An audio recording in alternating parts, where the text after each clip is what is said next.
Tahu gimbal adalah olahan kuliner tahu khas kota Semarang, Jawa Tengah. Selain tahu, makanan ini terdiri dari udang goreng tepung, kol dan bawang goreng yang memberikan penampilan gimbal. Makanan ini kemudian disiram dengan saus kacang yang diberi campuran petis. Tahu gimbal sudah ada sejak abad ke-19, tepatnya saat Semarang dijajah Belanda. Awalnya, tahu yang digunakan adalah jenis tahu, pong, yang kosong. Kata, pong, adalah singkatan dari kata dalam bahasa Jawa, yaitu, kopong, yang berarti kosong.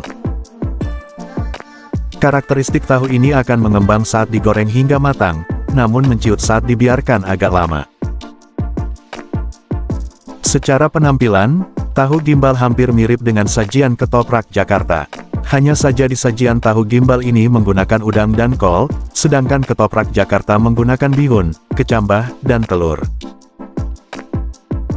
Namun seiring berkembangnya variasi makanan tradisional, penggunaan tahu pong pada sajian tahu gimbal sudah digantikan dengan tahu yang lebih padat. Hingga saat ini, tahu gimbal masih diminati oleh masyarakat di kota Semarang.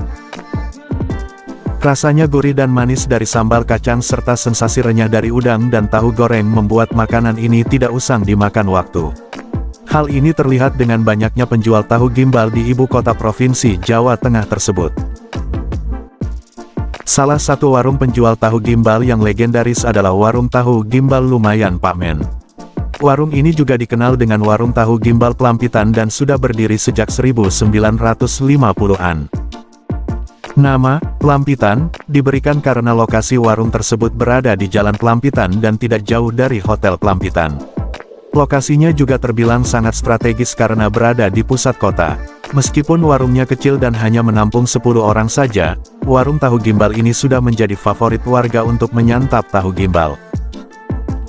Setiap hari, warung ini buka dari jam 11 waktu Indonesia Barat dan tutup jika sudah habis. Untuk satu porsi tahu gimbal yang mengenyangkan dibanderol seharga Rp22.000 jika tanpa telur dan Rp30.000 untuk paket tahu gimbal dan menggunakan telur.